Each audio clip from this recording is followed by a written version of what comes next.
Hi students, welcome back to our channel. അപ്പോൾ ഇന്നത്തെ വീഡിയോയിൽ നമ്മൾ ഡിസ്കസ് ചെയ്യുന്നത് നിങ്ങൾ തംബ്നെയിൽ കണ്ടതുപോലെ തന്നെ പൊളിറ്റിക്കൽ സയൻസ്, ഹിസ്റ്ററി, സോഷ്യോളജി ഈ സബ്ജക്ട്സിൽ ഏതെങ്കിലും സബ്ജക്ട്സ് നിങ്ങൾ സേ എഴുതുന്നവരാണെങ്കിൽ അപ്പോൾ നിങ്ങൾക്കുള്ളതാണ് ഈ ഒരു വീഡിയോ എന്ന് പറയുന്നത്. ഓക്കെ, അപ്പോൾ കഴിഞ്ഞ എക്സാമിൽ നിങ്ങൾക്ക് മാർക്ക് കുറയാൻ അല്ലെങ്കിൽ നിങ്ങൾ ഈ ഒരു സേ പരീക്ഷ എഴുതേണ്ടി വന്നതിനുള്ള ഒരു കാരണം എന്ന് പറയുന്നത് നിങ്ങൾ കറക്റ്റായിട്ട് പഠിക്കാത്തത് കൊണ്ട് തന്നെയാണ്, അല്ലേ? അല്ലെങ്കിൽ നിങ്ങൾ എന്താണ് ഒരു മെത്തേഡ് ഫോളോ ചെയ്യാത്തത് കൊണ്ടാണ്. ചില ആളുകൾ എന്താണ് പഠിക്കാത്തത് കൊണ്ട് സേ എഴുതേണ്ടി വന്നതാണ്. ചിലർ പഠിച്ചിട്ടുണ്ട്, പക്ഷെ എന്താണ് അവർ പഠിച്ച ആ ഒരു രീതി ശരിയില്ല. ഓക്കെ, അപ്പൊ അതുകൊണ്ടാണ് ഈ രണ്ട് കാരണങ്ങൾ കൊണ്ടാണ് നിങ്ങൾ ഇപ്പോൾ ഈ ഒരു സേ എക്സാം നിങ്ങൾ എഴുതേണ്ടതായിട്ട് വന്നത്. ഇനി അങ്ങനെയുള്ള പ്രശ്നങ്ങൾ ഒന്നുമില്ലാതിരിക്കാൻ വേണ്ടിയിട്ട് ഈ വരുന്ന സേ എക്സാം നിങ്ങൾ എന്ത് ചെയ്യണം? ഉയർന്ന മാർക്കോട് കൂടി പാസ്സാകണം. അത് എങ്ങനെ പാസ്സാകാം എന്നുള്ള കാര്യമാണ് നമ്മൾ ഈ ഒരു വീഡിയോയിലൂടെ പറയാൻ ഉദ്ദേശിക്കുന്നത്. ഓക്കെ, അപ്പൊ ഈ പറയുന്ന കാര്യങ്ങൾ നിങ്ങൾ അതേപോലെ ഫോളോ ചെയ്യണം. ഓക്കെ, അപ്പൊ അത് നിങ്ങൾ ഇതുപോലെ ഫോളോ ചെയ്ത് കഴിഞ്ഞാൽ നിങ്ങൾക്ക് എന്താണ് ഹൈ മാർക്ക് തന്നെ ഈ ഒരു സേയിലൂടെ നേടിയെടുക്കാൻ കഴിയും.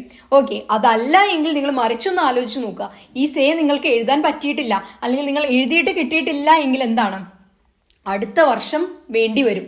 അതുവരെ നിങ്ങൾ എന്താണ് വെയിറ്റ് ചെയ്യേണ്ടി വരും +2 കയ്യിലേക്ക് കിട്ടാൻ വേണ്ടിയിട്ട്, അല്ലേ?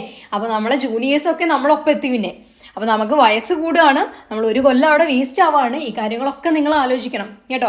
അപ്പൊ നമുക്ക് ആദ്യം എന്താണ് നോക്കേണ്ടതെന്നുള്ളത് നോക്കാം. ഓക്കെ, അപ്പൊ ഒന്നാമത്തെ കാര്യം പറയുന്നത് എന്താണ് നമുക്ക് സമയമില്ല. ഈ വരുന്ന 12-ന് നമ്മുടെ എക്സാം തുടങ്ങും, അല്ലേ? അപ്പോൾ അതുകൊണ്ട് തന്നെ ഇനിയുള്ള മാക്സിമം സമയം നിങ്ങൾ എന്താണ് പഠനത്തിനായിട്ട് മാറ്റിവെക്കാം. ഓക്കെ, അപ്പോൾ തീരെ ഇതുവരെ തുടങ്ങാത്തവരാണ് എങ്കിൽ ഇനി മുതൽ ഒരു 3 മണിക്കൂറെങ്കിലും ഒരു ദിവസം നിങ്ങൾ മാറ്റിവെക്കുക പഠിക്കാനായിട്ട്. ഓക്കെ, പഠിക്കാൻ കുറച്ച് ബുദ്ധിമുട്ടുള്ളവരാണ് എങ്കിൽ ഇതെന്തായാലും ചെയ്യണം. ഒരു 5 മണിക്കൂറെങ്കിലും പഠിക്കണം എന്നുള്ളതാണ് പറയേണ്ടത്. ഓക്കെ, നെക്സ്റ്റ് സിലബസ് കൃത്യമായി മനസ്സിലാക്കുക എന്നുള്ളതാണ്. അപ്പോൾ ഒരു സബ്ജക്റ്റ് ഇപ്പോൾ പൊളിറ്റിക്കൽ സയൻസ് ആണെങ്കിൽ പൊളിറ്റിക്കൽ സയൻസിൽ നമുക്ക് എന്താണ് പഠിക്കാനുള്ളത്? അത് 2 ഭാഗമാണ്, അല്ലേ? അപ്പൊ അതെന്താണ് സംഭവം? ഈ കാര്യങ്ങളൊക്കെ കൃത്യമായി നോട്ട് ചെയ്യുക. ഓരോ സബ്ജക്റ്റും ഓരോ ചാപ്റ്ററും എന്താണ് ഉദ്ദേശിക്കുന്നത് എന്നുള്ളത് നമ്മൾ മനസ്സിലാക്കി എടുക്കാൻ ശ്രമിക്കുക. എന്നാലാണ് നമുക്ക് ആ പേപ്പറിലോട്ട് എഴുതാനായിട്ട് സാധിക്കുകയുള്ളൂ, അല്ലേ?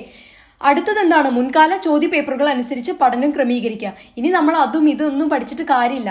ഓക്കെ, അപ്പൊ ആ പാറ്റേൺ നിങ്ങൾ മനസ്സിലാക്കാൻ ശ്രമിക്കുക. എങ്ങനെയാണ് ചോദ്യം ചോദിക്കുന്നത്? ഓക്കെ, ആദ്യം നിങ്ങൾ അത് മനസ്സിലാക്കണം. എങ്ങനെ ചോദ്യം ചോദിക്കുന്നു അതിനനുസരിച്ചാണ് നമ്മൾ പഠനം ക്രമീകരിക്കേണ്ടത്. ഓക്കെ, അതിൽ നമ്മൾ എന്ത് ചെയ്യണം? ഏറ്റവും പ്രാധാന്യമുള്ള ഭാഗങ്ങൾ വിട്ടുപോകാതെ തന്നെ പഠിക്കണം. ഓക്കെ, ആവശ്യമില്ലാത്തത് നമ്മൾ വെറുതെ പഠിച്ച് നമ്മളെ സമയം കളയേണ്ടതില്ല. ഓക്കെ, അപ്പൊ അതാണ് നമ്മൾ നെക്സ്റ്റ് 5-മതായിട്ട് പറയുന്നത് അത് തന്നെയാണ്. പ്രാധാന്യം കുറവുള്ള ഭാഗങ്ങൾ ഒഴിവാക്കി പ്രാധാന്യമേറിയവ മനസ്സിരുത്തി പഠിക്കുക. അത് പിന്നെ മറക്കാനൊന്നും പാടില്ല, കാരണം അത് എന്തായാലും ചോദിക്കും. ഇമ്പോർട്ടൻ്റ് ആയിട്ടുള്ള ടോപ്പിക്സ് എന്തായാലും ചോദിക്കും, നമുക്കറിയാം. ഓക്കെ, അപ്പോൾ അത് തന്നെ പഠിച്ച് നിങ്ങൾക്ക് ഈ ഒരു സേ പാസ്സാവാനായിട്ട് ഒരു ബുദ്ധിമുട്ടുമില്ല. നിങ്ങളൊന്ന് മനസ്സ് വെക്കുക എന്നുള്ളതാണ്. അതാണ് നമ്മൾ 6-മതായിട്ട് പറയുന്നത്. എക്സാമിന് ഉറപ്പായി ജയിക്കും എന്ന് നിങ്ങൾ ദൃഢനിശ്ചയം എടുക്കണം. വീട്ടുകാരോ അല്ലെങ്കിൽ നിങ്ങളുടെ ടീച്ചേഴ്സോ ഒന്നും നിങ്ങളെ കമ്പൽ ചെയ്തിട്ട് കാര്യമില്ല. അത് നിങ്ങൾ തന്നെ വിചാരിക്കണം കേട്ടോ. അപ്പൊ നിങ്ങൾ അത്യാവശ്യം നല്ല സമയം എന്ത് ചെയ്യുക? ഇനി പഠിക്കാനായിട്ട് ചെലവഴിക്കുക. ഇനി നിങ്ങൾക്ക് ഇവിടെ കൊടുത്തിട്ടുള്ള നമ്പറിലേക്ക് മെസ്സേജ് ചെയ്യാം. ഈ 3 സബ്ജക്ട്സിൽ ഏതെങ്കിലും സബ്ജക്ട്സിൽ നിങ്ങൾ സേ എഴുതുന്നവരാണ് എങ്കിൽ നിങ്ങൾക്ക് ഈ ഒരു നമ്പറിലോട്ട് മെസ്സേജ് ചെയ്യാം. മിസ് തന്നെയാണ് നിങ്ങൾക്ക് റിപ്ലൈ തരുന്നത്. ഓക്കെ, ഇവിടെ എന്താണ് സംഭവം എന്ന് പറഞ്ഞുതരാം. മിസ് നിങ്ങൾക്ക് PDF ആണ് അയച്ചു തരാം. ഓക്കെ, കൃത്യമായിട്ട് ആൻസേഴ്സ് ടൈപ്പ് ചെയ്ത് മിസ് തന്നെയാണ് ടൈപ്പ് ചെയ്തിട്ടുള്ളത്. ടൈപ്പ് ചെയ്ത PDFs നിങ്ങളിലോട്ട് ഷെയർ ചെയ്യും. ഓക്കെ, അപ്പൊ അത് മാത്രം നിങ്ങൾ പഠിച്ചാൽ മതി. ഓരോ ചാപ്റ്ററിനും ഓരോ PDF വീതമാണ്. അത് മാത്രം നിങ്ങൾ പഠിച്ചാൽ മതി. നിങ്ങൾക്ക് ഉയർന്ന മാർക്ക് നേടി നിങ്ങൾക്ക് ഈ ഒരു സേ എക്സാം പാസ്സാകാം എന്നുള്ളതാണ്. അപ്പോൾ ഈ ഒരു നമ്പറിലോട്ട് നിങ്ങൾക്ക് കോൺടാക്ട് ചെയ്യാം. എന്ത് സംശയം വേണമെങ്കിലും നിങ്ങൾക്ക് ചോദിക്കാം. അപ്പോൾ നമ്മളെ ക്ലാസ്സസ് സ്റ്റാർട്ട് ചെയ്തിട്ടുണ്ട്. ഓക്കെ, PDF അയച്ചു തുടങ്ങിയിട്ടുണ്ട്. സ്റ്റുഡൻസ് പഠിച്ചു തുടങ്ങിയിട്ടുണ്ട്. അപ്പോൾ ഇനി അധികം സമയമില്ല, വൈകാതെ തന്നെ നിങ്ങൾക്ക് താല്പര്യം ഉണ്ടെങ്കിൽ നിങ്ങൾ ഈ ഒരു നമ്പറിലേക്ക് മെസ്സേജ് ചെയ്യാം. നമ്മൾ ചെറിയൊരു ഫീസ്, വളരെ ചെറിയൊരു ഫീസാണ് ഈടാക്കുന്നുണ്ട്. അപ്പോൾ അത് പേ ചെയ്ത് കഴിഞ്ഞിട്ട് നമുക്ക് എന്താണ് ക്ലാസ്സസ് സ്റ്റാർട്ട് ചെയ്യാം. അപ്പോൾ ഒരു അസിസ്റ്റൻസ് വേണമെന്നുള്ളവർ കുറേ സ്റ്റുഡൻസ് ഉണ്ട്. നമുക്ക് ഇപ്പോൾ ഉള്ളതിലും കുറേ പേർക്ക് എന്താണ് പഠിക്കാൻ നന്നായിട്ട് അറിയാം, പക്ഷേ ചെറിയൊരു അസിസ്റ്റൻസ് അല്ലെങ്കിൽ ഒരു സഹായം ഒരാളുടെ ആവശ്യമുണ്ട് എന്നുള്ളതാണ്.